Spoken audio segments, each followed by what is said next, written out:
So this morning we're going to hear from Matthew chapter 22, verses 1 through 14, and perhaps my t-shirt and blue jeans will make sense to you after you hear this. Jesus responded by telling still more stories. God's kingdom, he said, is like a king who threw a wedding banquet for his son. He sent out servants to call in all the invited guests, and they wouldn't come. He sent out another round of servants, instructing them to tell the guests, "Look, everything is on the table. The prime rib is ready for carving. Come to the feast." They only shrugged their shoulders and went off, one to weed his garden, another to work in his shop. The rest, with nothing better to do, beat up on the messengers and then killed them. The king was outraged and sent his soldiers to destroy those thugs and level their city. Then he told his servants, "We have a wedding banquet all prepared, but no guests. The ones I invited weren't up to it. Go out into the busiest intersections in town and invite everyone you find to the banquet." The servants went out on the streets and rounded up everyone they laid eyes on, good and bad regardless. And so the banquet was on, every place filled. When the king entered and looked over the scene, he spotted a man who wasn't properly dressed. He said to him, "Friend, how dare you come in here looking like that?" The man was speechless. Then the king told his servants, "Get him out of here fast. Tie him up and ship him to hell, and make sure he doesn't get back in." That's what I mean when I say many get invited, only a few make it. This is such a jolting and jilting parable, one that can easily be construed as the kind of judgmental message that sends the visitors scurrying for the exits, never to return, and non-believers saying, "See, that's why I want nothing to do with your religion." Context is everything. And so just like the clobber verses that are used to put down people that are different from the heterosexuals under our thumbs, we need to know the timeline and the audience of the story to have any hope of understanding how this message applies today. The principal audience are the Pharisees and religious leaders of the temple. Jesus is telling this very harsh story to the very people who most closely resemble the well-connected society types who ignore the invitation to the wedding banquet. These are the people who go around telling everyone else how to live their lives, but they aren't the ones who are hearing the message. I should say they are the ones who aren't hearing the message. The only message they are hearing is that this Jesus must be stopped. And later that same week, they will be successful, at least in the short term. Even with this very real risk, with this imminent threat to his own life, Jesus doesn't back down. In very explicit terms, Jesus describes the consequences for not joining in this banquet to which all have been invited.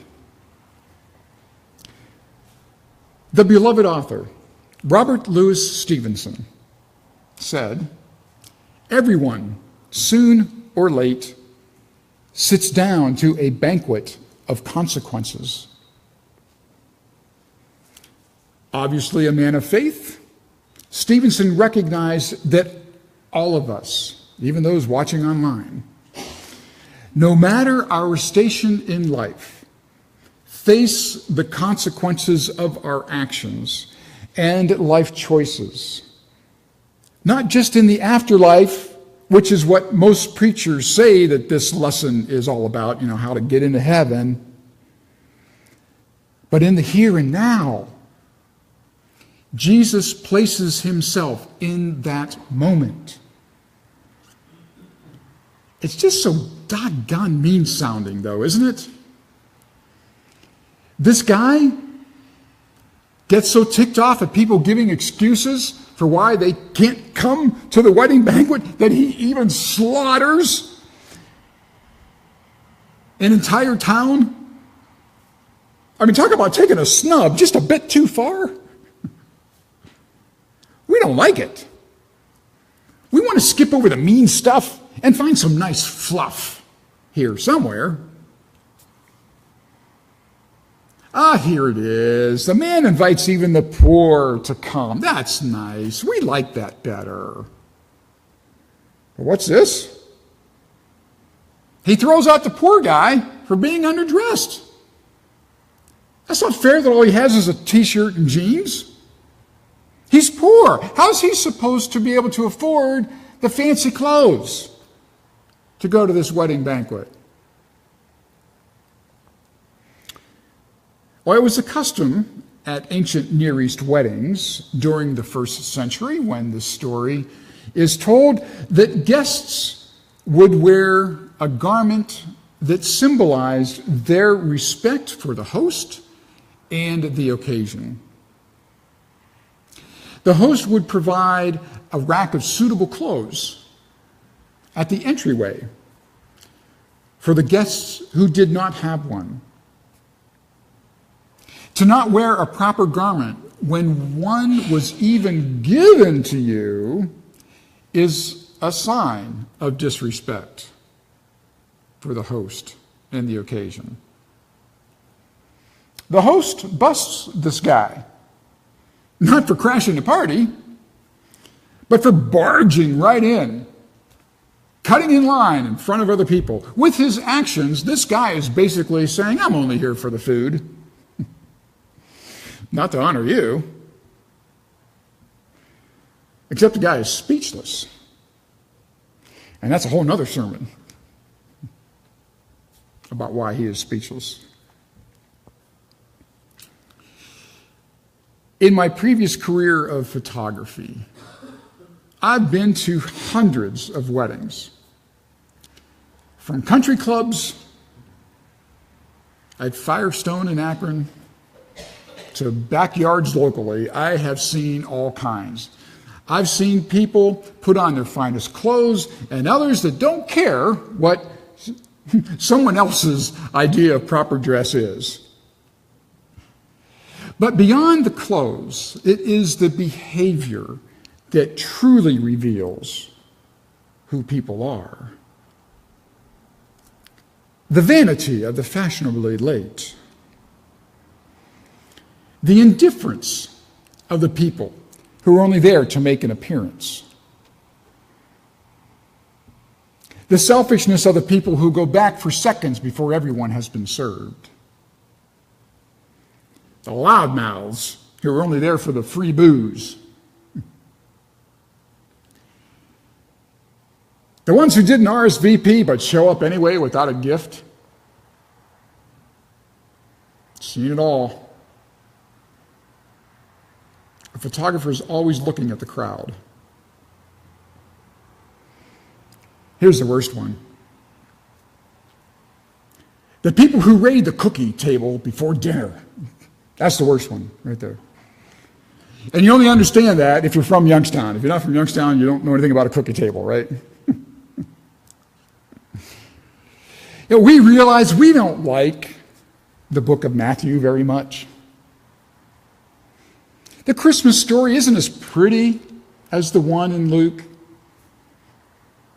Oh, sure, the encouraging words of the Beatitudes are early on in Matthew. But when Jesus isn't healing someone, he gets right back to spanking everybody. It's no fun being compared to a knuckle-dragging wedding guest. According to tradition, the host of the banquet has has permission to call us out. Will we be caught speechless? Daily, we are invited by Jesus to God's banquet. Will we accept the invitation? Are we too busy with our cares of our world to help with the cares of the world? Do we have someplace else we'd rather be? The guest that refuses the invitation does not realize the good feelings. The laughing, the dancing, the singing that goes on at this wedding banquet. The fun that they are passing up. If we accept the invitation, what kind of guest are we going to be? Selfish? Drunken? Indifferent? Without a gift? Wait a minute. Okay. Didn't I just say a couple of weeks ago that God's grace is free, and now I'm saying something that sounds contradictory? Remember, the translation of grace means God treats us much better than we deserve. This invitation to the banquet is for you to eat your fill, but not just you alone.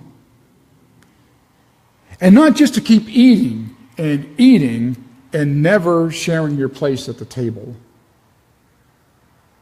Precisely because you have been fed and filled, you will be nourished to share whatever gifts you have with others. You are fed and filled, strengthened and empowered to share the easy and the hard lessons of Jesus, and especially all his unconditional love.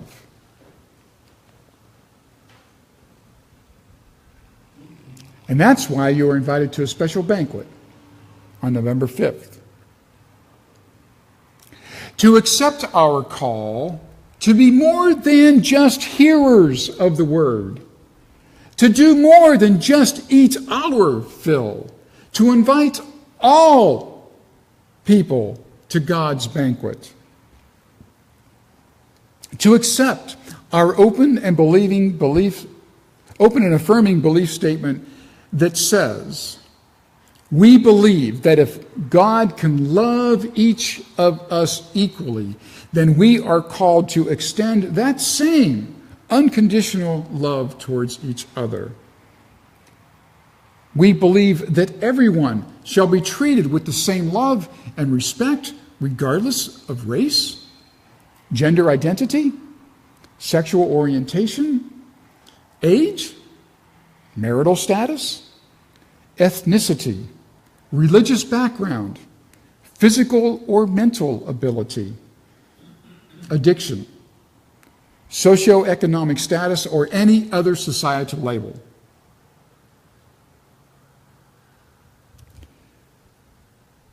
It almost seems a shame to have to spell it out, but we do spell it out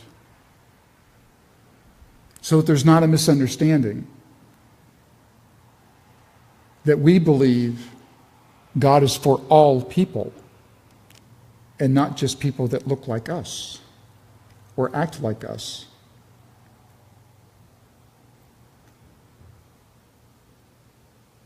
So you are invited to come and eat your fill and bring the gift that is you.